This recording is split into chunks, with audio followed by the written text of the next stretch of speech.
Welcome to Off the Post, powered by Coverall Exteriors. I'm Russ Cohen. We have Anthony Mingione. And how are you? I'm running here, running there, running here. It happens. And we have Michael Jello. Mike, how are you? Running everywhere. Not you, Mike. You're not running. Yeah, no, I can't run anymore. Let me tell you, I never could run, and now I definitely can't run. I don't run much either. I'll be honest, very little. So let's talk about somebody who he's running. Is really going to be kind of chill right now. And Conor McDavid and Chris Johnson put out an article saying, I guess he was in that overseas deal with Milan, even though they didn't visit the rink and there's no pictures of the rink. And I kind of wonder about the rink, but we'll get to that another day. They don't show you the pictures of the rink. I think it tells you where things are at the moment. I think so, because they were right there, like right in the same city. But anyhow, we move on from that. But he did mention that one Conor McDavid was like, yeah, my contract, I'm not in a rush. And honestly, guys, that's a bad sign in the sense that he's putting a lot of pressure on that team to perform, to kind of see just what he wants to do. That's my take. Why not leave all options open if you're Conor McDavid, right? You're the bell. At the end of the day, you're the belle of the ball in any free agent market. You will make money that hockey players have only dreamed of. True. Your next contract. There's literally no reason for him to be in any kind of a rush to sign a contract. He knows he's the conductor of this orchestra. Funny, at the end of the day. I don't. Okay, unless the Edmonton Oilers are inherently stupid, the AAV, the money should not be a factor. He should be the highest paid player in the league. No doubt, more than Draisaitl, more than Matthews. He's going to go well above that. Yeah, I think probably not 20% because that takes away from the ability of them to sign players if he's going to sign a long-term deal, but close to it. Mm-hmm. But I think what this is, and I saw Jeff Merrick interview Jeff Jackson, who's the president of the Oilers, and he was like, he was chill, and he was like, okay, you can put on that facade all you want. I think what's at play here is length of contract. Of course, they want 8 years. Good luck. It's not happening. With the cap going up as much as it is, I would say probably best case scenario for them is 3 to 4 years. Because 4 to 5, I think, is absolute best case scenario. Yeah, I don't know about 5 there because then he's 33. Going in now, he might be 5. He might. I'd say he might if he's compensated and there's and again, remember if we're all hung up on we get hung up on AAV. You can change that. Those are numbers that can absolutely be increased as time goes on. Void years and all those other things that might be on there. Time's running out to get an 8-year deal if he really needs. If it is a 5-year deal, the incentives for McDavid better be unlike anything we've ever seen. I do think we have to point out if he wants an 8-year deal, time's running out on that. Yeah, it's July 1st of next year. So he's got to do it, which is the same day as him being an unrestricted free agent. I just don't see a reason for him to do it, though. Again, he knows why limit, there's just no reason to limit yourself with. Well, I don't know if it's limiting. So, I think he's going to make 15 or 17 a year on this deal. But what if they say we'll give you 21, sign for 8 years? I mean, he might. One thing I will say is when this happens, I look forward to the inevitable Alan Walsh comparison with the seventh player coming off an NBA bench, AAV versus what Conor McDavid's going to make in his contract. Yeah, I have a couple words for Alan, but I won't say them. No, but listen, I don't want to get an X rating on the show. Right, but if they offer him a 21 and say stay here for life, he might. Russ, I think okay. I'm not saying he wouldn't take that. What I'm saying is I think he can get that no matter where he wants. What he wants to do is win. I think preferably he wants to win in Edmonton. So if he wants to win in Edmonton, he's going to be the highest paid player in the league, but he's not going to go exorbitant in 20% because he wants them to go out. Gee, how about getting a goalie? How about getting more than 2 or 3 defensemen? Because that's going to enable you to win a Stanley Cup. That team is not capable, even though they made the Stanley Cup final 2 years in a row, they don't have the pieces 1 through 20 to win it. And if he takes 17, 18, 19 million, they probably won't be able to assemble those pieces. So that's the decision he has to make. Okay, let's play pretend. Oh, sorry, Hank. Go ahead. No, I was going to say that's a possibility. Let's play pretend, Mike, and say that he gets the free agency, but his asking price is 19. Mm-hmm. The Leafs can't pay him 19. Sure they can. Sure they can? Sure. They're okay. I think the Leafs are among maybe 7 or 8 teams in this league that will spend to the cap. You know as well as I do, the NHL is heading towards Major League Baseball territory, where you're going to have teams on budgets, where you're going to have teams, if the cap's up to 125 or 130 million, they're going to be teams at the bottom that are going to be the Pittsburgh Pirates of the NHL. They're saying, I can't pay 80 million on the cap floor. And those are the teams that will be begging to trade for guys like, Carey Price's contract, the latter-day example. Are we already there? We're already there already with that. Well, yeah, but nobody. I don't think Anaheim is even in a position where they need to get to the cap floor this year because they still have McTavish to sign. We'll talk about that. But I'm saying going forward with the cap floor going up, they're going to be teams that are looking for players that get them to the cap floor. So I think that teams like Toronto, if they're looking to jettison players, I think they'll be able to do it. But I also think they'll spend to the cap right up to the cap, whereas a lot of teams will. It's going to be New York, Los Angeles, Boston, Philadelphia, Toronto, maybe Montreal. It'll be 7 or 8 teams, and then the rest of them will be budget teams. Yeah, I'm looking at the Leafs cap, and you're right. They could pay 19. They wouldn't have a lot of room for. I will tell you what it's going to feel like. It's going to feel like back when we were in the 90s and early 2000s. It would be a very similar situation. Team like Philly, team like the Rangers, the major markets in this case. If Comcast can open up their coffers, for the Flyers, and they think they could go after a guy like a McDavid level player to sell their new arena in a few years down the pike. Damn well they're going to do it in that scenario. Bobby Holik is getting in shape again.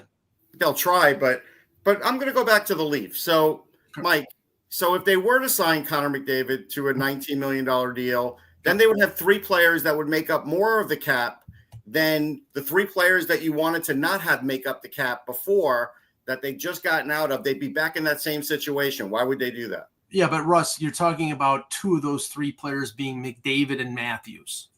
So okay, but they had McDavid and Draisaitl. It's not that big a difference. Well, no, it's not McDavid and Matthews. It's McDavid and Hughes. You know that. We'll talk about that in a minute because I was thank you for a little aside, but it was there and I had to take it. you got one up there, Anthony, for the follically. Never mind. Sorry, but I just to what Russ is saying. I mean, there's no guarantee that Nylander or even Matthews. I mean, Matthews has only got a 4-year deal. I mean, if they sign McDavid, is this going to be a situation where McDavid comes in, they play for a year or 2, and then Matthews goes someplace else? That's a possibility. So, I mean, nothing is etched in stone, but I think because they have more contracts that are lower in place now, I think they're in a better position, and the cap is going up. Remember, the big thing about the Leafs with those 4 contracts is the cap was flat because of the pandemic, and they were stuck with those 4 players making $40 million, and that was a situation that was untenable and led to their demise.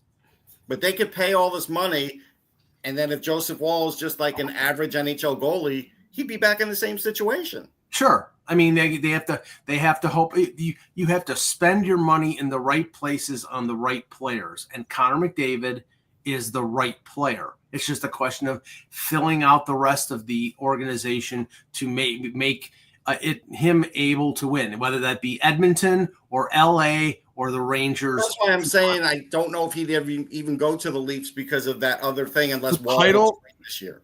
The title of this podcast is "No Matter What Your Team, the correct answer is Conor McDavid." Yeah, sure. I mean, but it's what he wants.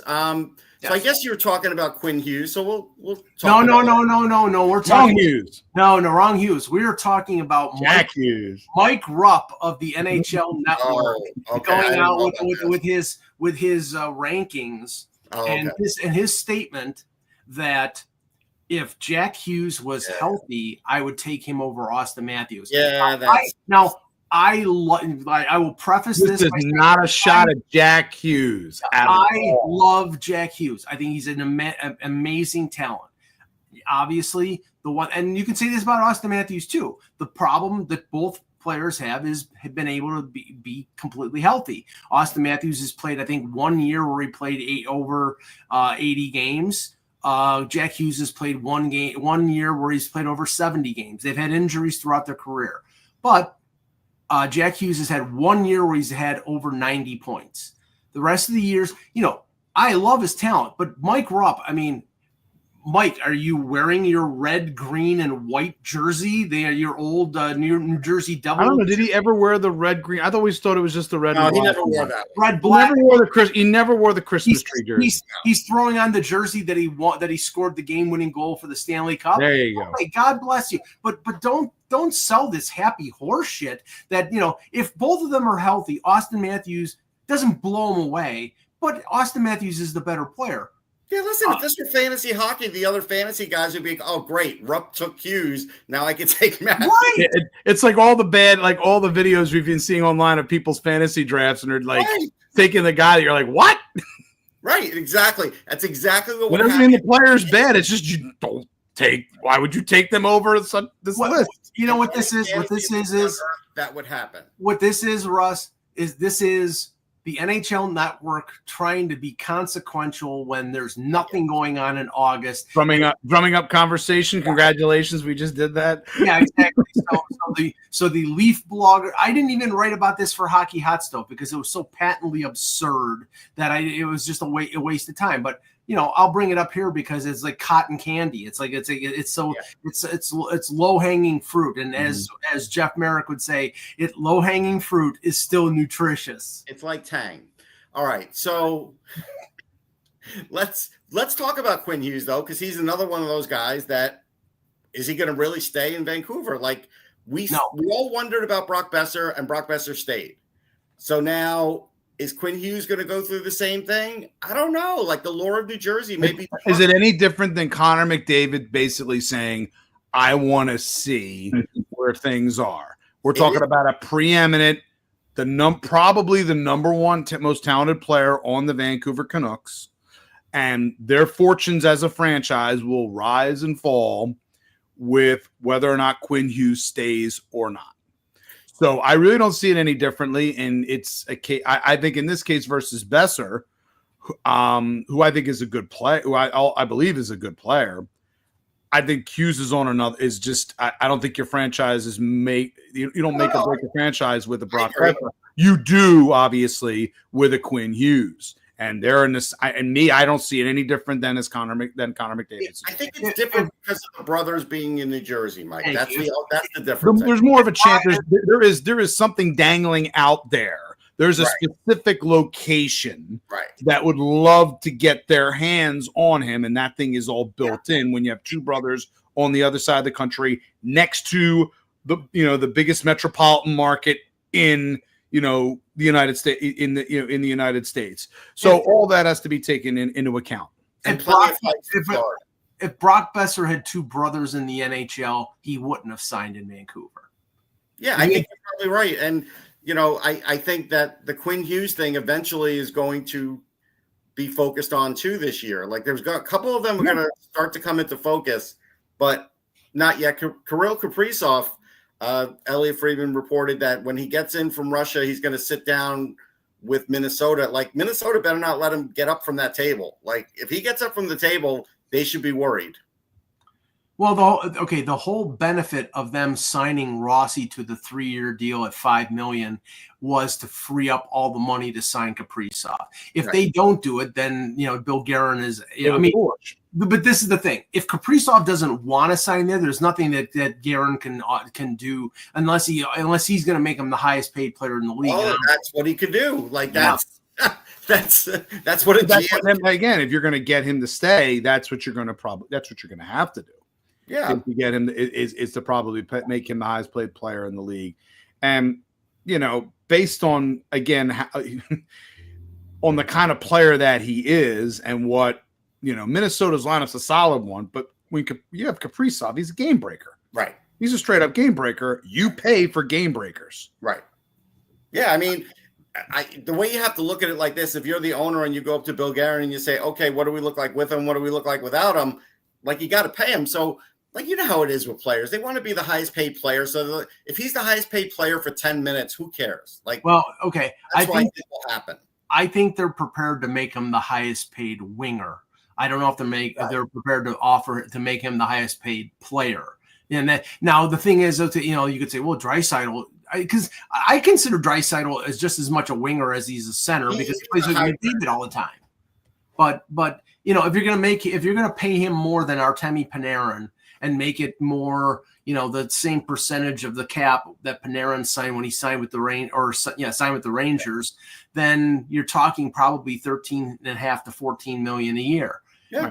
I mean, if you're viewing him like a Nikita Kucherov, who obviously his contract, you're looking at degrees of that. He was Kucherov had 8 years.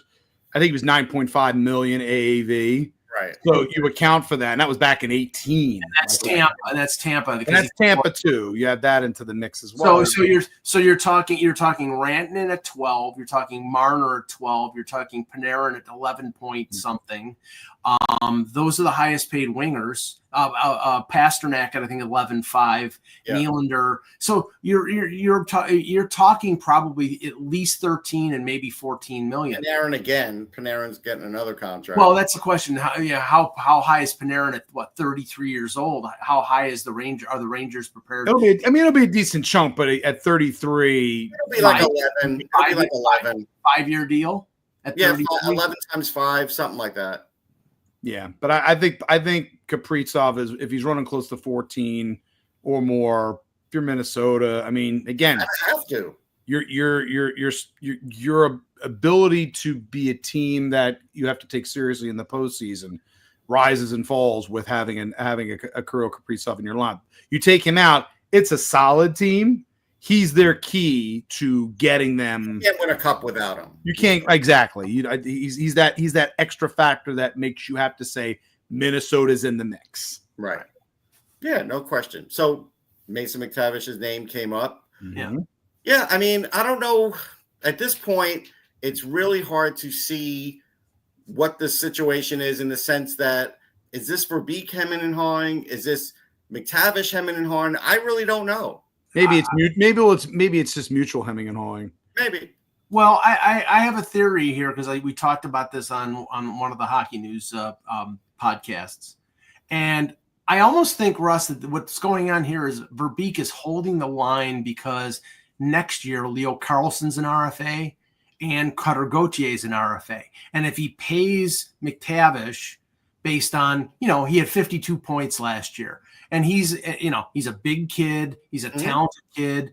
I mean, you probably want to get him signed for 7 or 8 years, spread the AAV out a lot. But the thing is, if you do that, you're going to have to do the same thing with Karlsson. And if you don't do that with McTavish, say you get him on a bridge deal, which he probably doesn't want. Is he going to sign like a 3-year deal like Rossi? I don't know. No, he is their 2C, right? I mean, you got a 1C and a 2C. You kind of need them both. You need them both. I don't know necessarily that it's a case where you can't do a shorter term contract with McTavish. I don't know if it's necessarily impossible in that circumstance. No, I mean, you're going to have to compensate him handsomely to make him do that. It's a rock solid steel girder bridge contract, basically. Right. But there's always an AAV that guys will take to have like a 2-3 year deal, usually 3. There's an AAV they'll take. There usually is. But if he has the idea here, McTavish does in his agent, that he can get a long-term deal at really good money elsewhere, and they get the whiff of that, I kind of feel like that's where the loggerhead is, basically. Well, I mean, the thing is, I think McTavish more than Rossi, McTavish potentially could. There's several teams I think that even teams that are on the verge of contending potentially that might look at him as a guy who pushes their factor, their playoff factor. Just say the Flyers. Don't be. No, I'm not saying the Flyers. Flyers could be included in that group. There's several teams that I could see in that case. I am not just saying Flyers. Okay. But they would be in the group. I think we're pretty sure. I said Fly again. That's why I said group. If I would have said Fly, I would have mentioned Flyers right from the high. All right, I'm just making sure. I'm not like I'm not quite as much as bad as you when it comes to hint, wink, wink, nudge, nudge. No, the whole thing though is everybody was talking about offer sheets, and McTavish was like one of the 2 or 3 players that everyone. There's 23 million reasons why he didn't get signed to an offer sheet, because the Ducks would they would almost be doing them a favor to sign him to an offer sheet. Thanks for setting the figure for us. We appreciate it. It'd be like the Sebastian Aho with the Canadians, or back in the day was a Ryan Kessler with Philadelphia, or even Shea Weber. Mm-hmm. I mean, thank you. I'll just match. Weber's different. Weber literally that structure had poison pills in that contract. It did. That they eventually they desperately wanted to get off of Nashville. But his agent is Pat Morris, and Pat Morris is not. He's not some other agent that we just mentioned who likes to negotiate in the press. Here's the problem, though. The problem for their camp, for McTavish's camp, is Joel Quenneville's the coach, and if it goes into season and the guy's not there, Joel Quenneville is going to be like, listen, I'm going to win without you. And then he'd be in a pickle, because then he won't get hit. He's going to get the most from Anaheim right now. And if he makes Quenneville mad, that's a problem. Mm-hmm. Yeah. Yeah. I mean, we Anthony, we know Quenneville in the past. I mean, Russ. Oh, Trevor Daley. Daley. They brought Trevor Daley into Chicago. He had been great in Dallas. They bring him in, and Quenneville just decided, I don't like this guy. And they ended up trading him away for pennies on the dollar because he didn't like him. And if you get off on the wrong foot with Joel Quenneville, what Russ is saying is absolutely correct. Yeah, I agree. Yeah, so that's the risk for their camp. All right, so Mike, we're at that point to play the game. Now, some people aren't. You could say who it is, but there's some guys that can't play the game anymore. No, and that's why we're going to sort of go back to address the players that we've talked about in the past, because by the time we get to our next show, which is actually Sunday will be September 1st, I believe.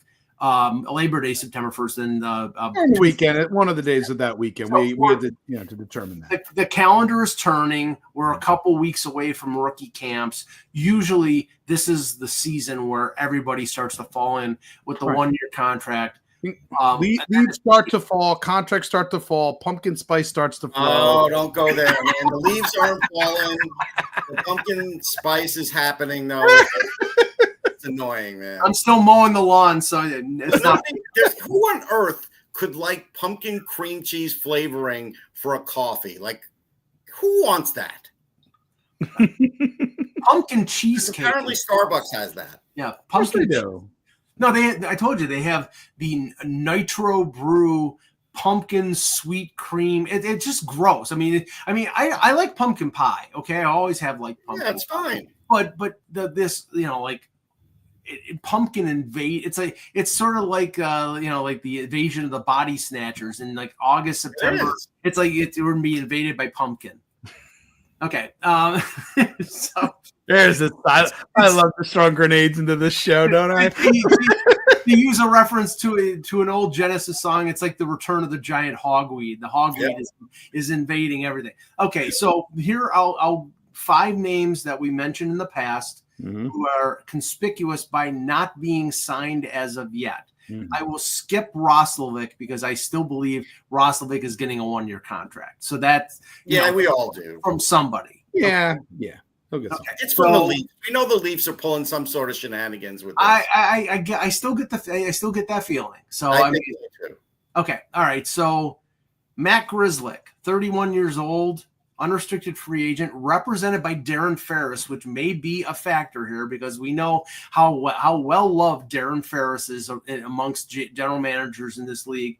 He had 40 points last year, but again, he had 40 points because McAvoy got hurt and Lindholm got hurt.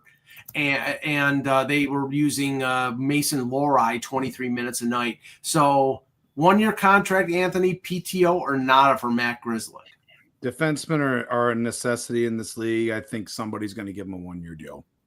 He's the kind of guy. He's got experience. I just feel like Grzelcyk's going to at least get a 1-year deal. Ross? Yeah, I think so too. I mean, based on who got a PTO today, he has to get a 1-year deal. Tell everyone who got a PTO today. Oliver Shillington. Which, I mean, I'm rooting for him because of all the issues that he's had. But, sure. But Carolina at this point, it's like, we're not going to get a goalie, but we need a 9th defenseman. That's what we need. Yeah, Carolina is shopping at Dollar General. I think he'll get a 1-year contract. I think the thing that hurts him right now, he's a left shot. If he was a right shot, he'd be signed. Oh, he'd be signed already, yeah. Okay. Brett Leeson, former Washington Capitals draft pick, went to Anaheim, big dude, and this is the era of the big dude. I'm surprised he hasn't been signed already, which will hint at what I think is going to happen. I think someone is going to sign him to a 1-year contract. Russ, you first. Brett Leeson. Yeah, I don't think anybody's signing him to a 1-year deal. I think it's a PTO because I don't think he's the fastest guy, even though he's big. You still have to have both. Have a modicum of speed, exactly. Yeah. I would agree with you. I think somebody will take a look at him with a PTO, but I don't think, despite his size, got to be able to play, and you're committing cap dollars to him. I think people are going to want to kick the tires first before they do that. Well, let me add this question, because sometimes players, they're PTO and then they don't get signed. Is this basically a PTO, a look-see, and then we're signing him to a veteran minimum, like say Steven Lorenz with Toronto last year? No, definitely not. No, there's no guarantees. No, there's no guarantees here. We really need to see what you got at this point. Yeah. Okay. All right. Robbie Fabry, 29 years old, plays center, but has played mostly wing. Yeah. Made $4 million last year, only had 16 points in 44 games. Ross, you first. 1-year contract, PTO or nada? Yeah, people were higher on Fabry in his draft year than me, but he has talent, he has speed, but he gets injured and he's small. So I think it's a PTO. I don't think he gets a 1-year deal. He's a PTO somewhere. He's a team. He's a Teemu Jack Roslovic. Yeah. Wow, that's terrible. Which tells me, maybe he gets a PTO, or somebody gives him an AHL deal. Well, I don't. It's not part of the show. Yeah. No, but what I'm saying is that teams may not even want to extend that to him. That's true. Right. Well, I do think a team might say, "Hey, if you're willing to play," but again, it's tough in the AHL now because you get guys. It's not like this is not like the old IHL where veterans could just land there and it'll be okay. Right. The A's kind of got as we all know is much more limited, and they're looking predominantly for younger players. Well, yeah. I'll say PTO, but Russ brought something up in our little group text before the show about players. It's too late to go to the KHL. The KHL started. I didn't bring it up exactly. Yeah. They're already in the process here now. Doesn't mean a team can't. If a player is intriguing enough to a KHL team, it's not necessarily too late for them to get a KHL deal. But usually they get their rosters crafted by. They can still send them a WhatsApp. They can still send them a WhatsApp message and get them over there. Yeah, but and the same goes with Liga, with the SHL, with Switzerland, with the Deutsche League in Germany. That said, I'm going to say I'll say PTO, but I don't say it confidently. Okay. Russ's favorite here, Max Pacioretty, 36 years old. Playoff star with the Maple Leafs last year. I'll go first here. I still think, and I'm not every one of these PTOs is going to end up at Toronto, but I still think he's going to Toronto still. 1 year. I think he's a 1 year veteran minimum deal. Ross, I mean, this is like old Ironsides at this point. I'm gonna say 1 year deal for somebody because of his past, but I would not be that. Yeah, but this may be the this might be the last. This might be the last year he's able to squeeze that minimum contract out. Ironside. I didn't like that show with Raymond Burr. It's just no. Listen, if Raymond Burr were out on the market, you'd be like, all right, listen, he's kind of old at this point, but yeah, we'll bring him on 1 more year because Raymond. How long did that show last? He's got to grow the beard though, right? Yeah, that show lasted forever. Yeah, it was just because he was lazy and he could walk. He loved being in a wheelchair and sitting down all day. It's the truth. And then he came back and he proved that he could. We got some people on the show like, what the hell are these guys talking about? I went to a place I didn't expect. I'll say that. He came back as Perry Mason just to prove that he could walk again. What are we talking about now? Okay, but last one here. Okay. We know Jimmy VC went to Europe. Yeah. And so did Daniel Sprong. Yeah. One more here. One more. Oh boy. You know what? I'm pulling one out of my rear end here. It's just like this is how bad. Kevin LeBanc. Okay. Kevin LeBanc. Kevin LeBanc. Good old Kevin LeBanc. San Jose Shark fame and New Jersey Devil fame. 29 years old, 34 games, 12 points. I think that because he's a smaller player, I don't know if he even gets a PTO. He's had these already too. Hasn't he done PTOs already? Yeah. I think it's going to be tough. I think he probably ends up in Europe. Ross? Yeah, I like him. I interviewed him before. Yeah, you got to put that aside. I know. Because he's got that Russ Cohen exclusive seal of approval. Favoritism here, Mr. Cohen. It's tough. He's a New York guy. Oh, my God. It's like 3 thumbs up. He can't do so hard. It's a nada. He's a Long Island kid. No, I think he's Staten Island, I think. Okay. But yeah, it's a nada. I think he's. This is Russ basically being Shawn Michaels and basically super kicking Ric Flair in his last match.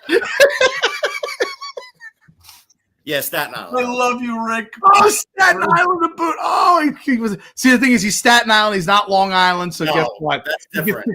He gets kicked off the cliff. Big difference. But no, I like the guy. I do, but it's time. As I like to say with Staten Island, it's not quite New York. It's not quite New Jersey. It's just Staten Island. So, folks, that is the final edition of 1 year contract PTO or nada for this season. We will report who gets signed to PTOs or gets 1 year contracts. It's our favorite August tradition, and we enjoy it every single year because of the the joy it brings us and the laughter and the strange analogies that might come out of our mouths. Yeah. You like Perry Mason stuff or Ironside? It's part of the summer shtick. But all right, one more subject. Okay. We briefly brought it up. The whole NIL world has really changed a lot of junior hockey, and it's still changing. So as an example, we know the guys that went to college, but then we also saw, and this has been happening for like the last year and a half, people leaving the NTDP like crazy. Corey Potter was a big name as an example. And now I know somebody who I just interviewed, JP Herbert, and he went to Kamloops from the U17 team.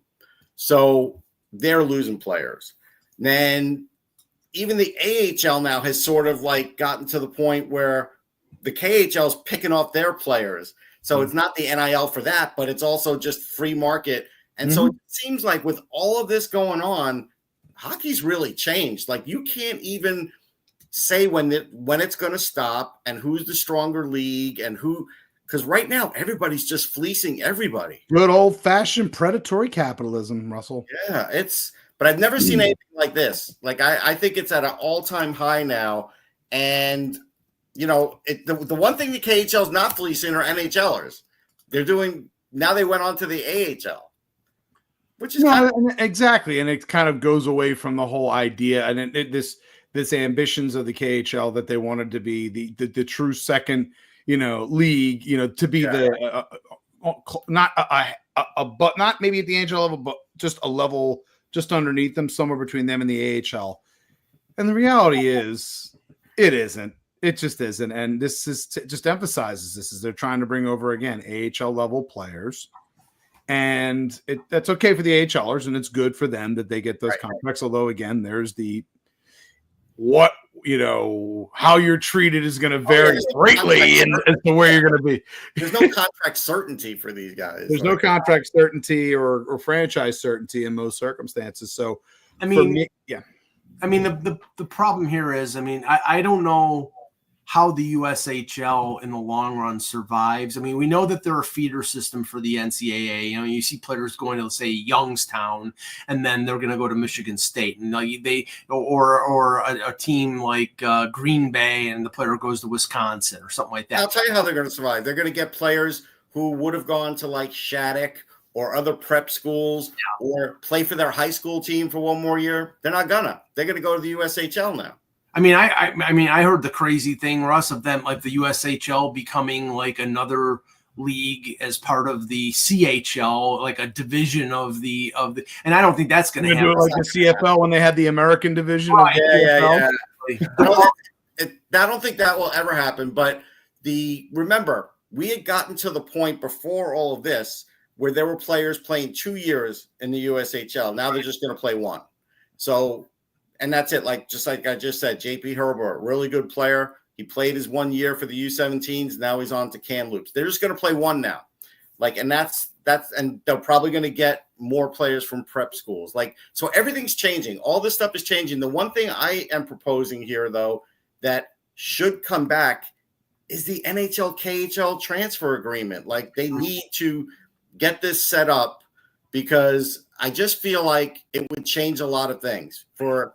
I assume that's really what the conversation was between Donald Trump and Vladimir Putin in Alaska. You would hope that back, right? I don't think so. I think it was just for enjoyment of a game, not for that. But that's something that actually could really help things, because without that, players are going to still stay in the KHL for as long as they need to or have to, or all that. And it's lucrative. It's going to be, at the end of the day, we all know it's lucrative for the KHL team that sells the young player over to the NHL team, although not officially. Although the NHL would just give them money and it would be fine. You give me Ovechkin back and I'll end the war. Yeah, no. No, but you know what I mean?